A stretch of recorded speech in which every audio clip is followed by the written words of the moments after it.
বলো তো আমি এটা কি করছি? এটা আমি চাউমিন বানাবো।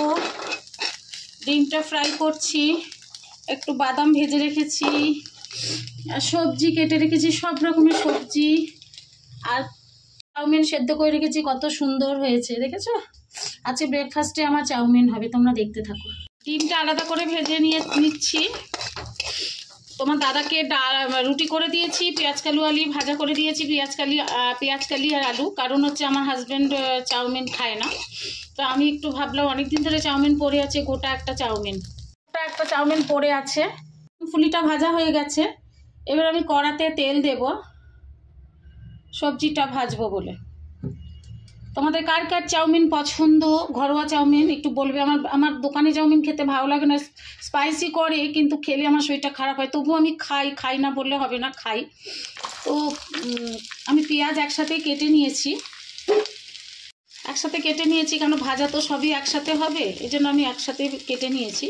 তো তোমরা সঙ্গে থাকো, দেখতে থাকো। তোমাদের আজকে কার বাড়িতে কীরকম টিফিন হলো আমাকে প্লিজ জানিও, ঠিক আছে? আজকে আমার ব্রেকফাস্টে আমি বললাম রুটি করেছিলাম, আর এই দেখো পেঁয়াজ কালি আলু ভাজা অনেকটাই করেছি, আমার বরকে দিয়েছিলাম, খেতেও খেয়ে নিয়েছে। যেহেতু ও চাউমিন খায় না, আমি ভাবলাম ওকে খেতে দিয়ে 10টা বেজে গেছে, এমনিতে আমি দেরি করে ঘুম থেকে উঠেছি, তাই ভাবলাম যে চলো আমি চাউমিনটা একটু ধীরে সুস্থেই বানাই। সব এগুলো মিশে যাবে। আমি পেঁয়াজটা একটু বড় বড় করে কেটেছি, কারণ আমার হাতের আঙুলটা একটু কেটে গেছে, কাটতে পারছি না সবজি, তাই একটু পেঁয়াজটা বড় বড় হয়ে গেছে। এইগুলো সব ভাজা হয়ে গেলে সব মিশে যাবে। যাই হোক, খাবো তো আমি, তাই আর সুন্দর করে কাটা হয়নি। আর একটু আলুও দিয়েছি আমি, কারণ একটু ভারী হবে খাবারটা, খুব খিদে পাচ্ছে। তো যাই হোক, সবজি সব রকমের দেওয়া যায়, আলুও দেওয়া যায়। আমি আলুটা দিই, ফুলকপি দিইনি, ফুলকপি আছে অনেকটা হয়ে যেত বলে আমি আর ফুলকপি বাঁধাকপি কিছু দিইনি। এতে এখানে কী কী আছে তোমাদেরকে বলে দিচ্ছি। পেঁয়াজ কালি আছে, বিনস আছে, আলু আছে, গাজর আছে, মটরশুঁটিও আছে। এই দেখো মটরশুঁটিও আছে। ফুলকপি বাঁধাকপি দিলে অনেকটা হয়ে যেত বন্ধুরা। ঠিক আছে, চলো আমি বানাতে থাকি, তোমরা সঙ্গে থাকো। ঘরোয়া স্টাইলে বানাবো, কিন্তু আমি মশলা চাউমিন বানাবো আজকে। আমি একটু হলুদও দিয়ে দিলাম, আর দেখো জিরে, ধনে, মৌরি এর গুঁড়োটাও দিয়ে দিলাম। একটু স্পাইসি বানাবো, সয়া সসটা দেবো না, শুধু তোমরা দেখতে থাকো। নুনও দিয়ে দিয়েছি আমি। তাই ভাবলাম তোমাদেরকে একটু দেখাই যে আমি, দেখেছো কত সুন্দর ভাজা হচ্ছে। ভাজাটা হতে থাক, তোমরা সঙ্গে থাকো। আমি মশলা চাউমিন করছি, মশলা চাউমিন মানে একটু স্পাইসি চাউমিন করছি। তো তোমরা দেখো সঙ্গে। তোমাদের কার কার স্পাইসি চাউমিন খেতে ভালো লাগে, দেখো কত সুন্দর লাগছে। একটু নুন দিয়েছি, একটু জল ছেড়ে দিলেই সেদ্ধ হয়ে যাবে। এটা খুবই পাতলা করে কেটেছি। তারপরে তো এইটাই দেবো, ডিম মুংপুরিটা দেবো, চীনাবাদাম, আর তারপরে চাউমিনটা দিয়ে দেবো। তোমরা সঙ্গে থাকো। আমার ভাজা হয়ে গেছে, দেখেছো কত স্পাইসি করেছি। এবার আমি এটাতে আমার চাউমিনটা ঢেলে দেবো, যেটা সেদ্ধ করে রেখেছি। একটু নাড়াই, তোমরা দেখো। আমি তো এক হাতে ক্যামেরাটা ধরেছি, দেখো কত স্পাইসি হয়েছে।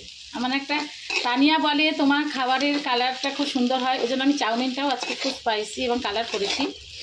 তো অনেকদিন ধরে ভাবছিলাম চাউমিন করবো, শীতকালে তো সব রকমের সবজি থাকে, যে চাউমিনটা খেতেও ভালো। দেখো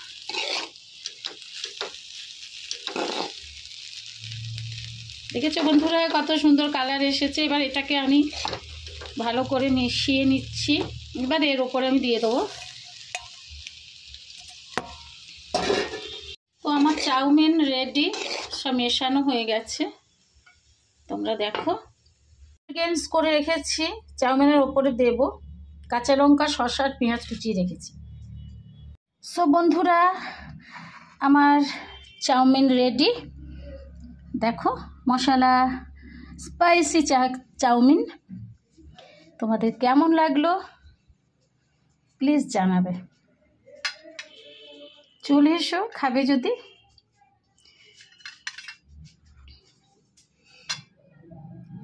দেখো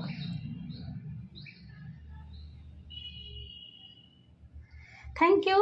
যদি তোমাদের আমার এই ভিডিওটা ভালো লাগে তাহলে কিন্তু অবশ্যই কিন্তু লাইক কমেন্ট করে দেবে, বেশি বেশি করে লাইক করবে, কমেন্ট করবে। এবং যারা ফলো করোনি তারা কিন্তু আমার প্রোফাইলে ফলো দিয়ে ঢুকবে, আমি তোমাদের ফলো ব্যাক করে দেবো, তার জন্য চিন্তা করতে হবে না, ঠিক আছে?